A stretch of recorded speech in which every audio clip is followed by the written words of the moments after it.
Welcome back to Undertale Beyond the Mountain. This episode is going to be pretty interesting, but at the same time, it's going to be anxiety inducing. So, if you're a viewer who has anxiety issues, you should probably get out of this video. But in the meantime, let's enjoy it. Chapter 149, The Dark Man Arrives. Alphys was in the True Lab, taking care of the amalgamates. Everything was going okay, until the amalgamates were going crazy. They usually go crazy when someone else enters the lab suddenly. Gaster emerges from the void. "What are you doing here?" Alphys asked, scared. "I have arrived to see your actions. It seems like you have stolen my job. All I see is your friends look like poor mutated creatures. One day, you will suffer the same fate as me. You will fall in the dark," Gaster said. Alphys just stared at him, scared. Then, Gaster disappeared. Later, she comes back to her current lab. She starts to worry as she thinks that she might die early. Suddenly, she hears someone enter the lab thinking it was Gaster. She yelled, "Go away. Please don't kill me." It turns out that was Mettaton that entered. Alphys gasped and apologized to him. MTT knew something was wrong. He asked what is wrong. Alphys didn't want to tell him. Mettaton is not supposed to know about Gaster, or else he will self-destruct. "Oh I just found out my favorite anime is getting cancelled." Alphys lied. MTT decided to leave her alone for a while. That was weird. Alphys usually doesn't get upset when her anime gets shut down. Something else might be bothering her. MTT thought to himself. Chapter 150, The Favor. Dear Diary, something is wrong with Dr. Alphys. She is hiding something from me. Does she know something I do not? She is acting weird. I really don't like what is happening. I never seen her this paranoid. If she doesn't want me to know, then someone else will have to. Signed, MTT. As he closed his diary, he looks at his pet snail Sheldon. He doesn't want to leave him home alone. Then, Mettaton got an idea. He went to Snowden Town. He knocked on Papyrus and Sans house. Sans opens the door to see Mettaton. "If you're looking for Papyrus, he is taking a nap. Unless you need me to do something," Sans said. Mettaton facepalmed in frustration. Obviously, he wanted Papyrus to solve this problem. But if Sans is around, he will probably mess it up. Mettaton asks him for a favor. "Okay.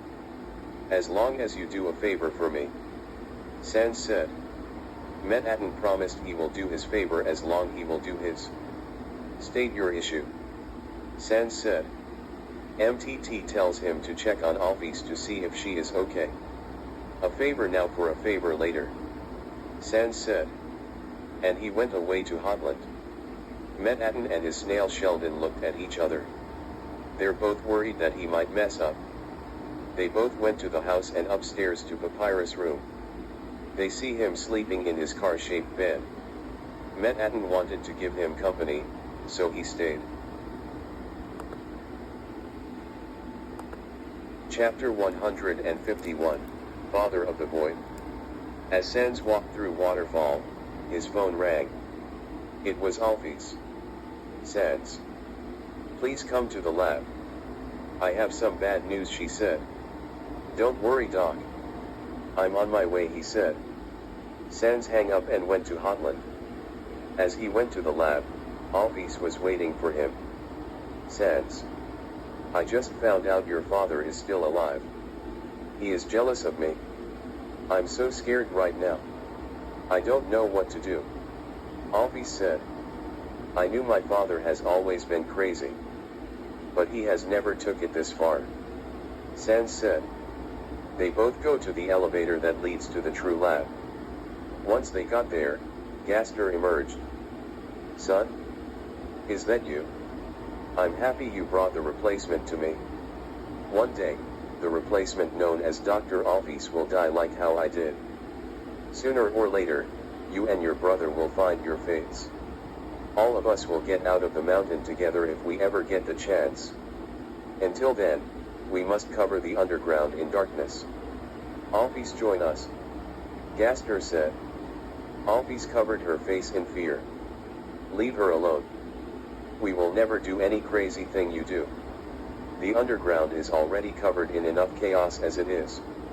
Sans said. Suddenly, Endogeny went to attack him. Gaster disappeared before the amalgamate can attack him.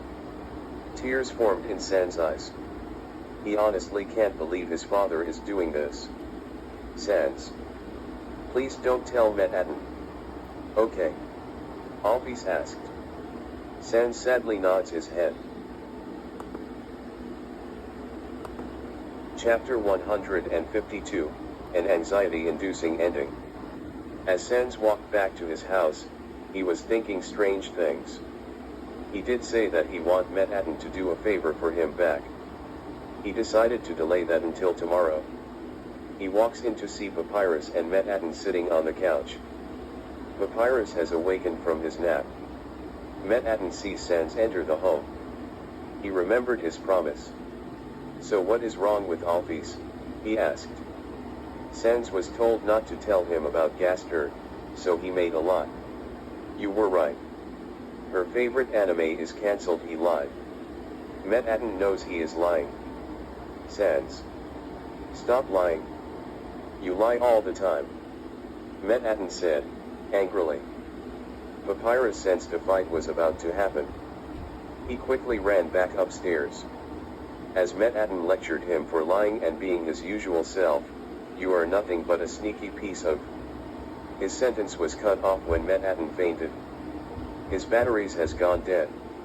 Oh, thank God. Sans said, relieved. He looks at his pet snail Sheldon. He gives the skeleton an angry look. Sans puts his hood up and left the house. Sheldon tried to revive Mettaton at the process. Gaster sure is a scary guy. This is why he's gonna be the main antagonist in this series. Well, I hope you enjoyed, and I hope your morning goes well. I'm sure tomorrow's episode will be better and less scary. Well, I'll see you guys tomorrow.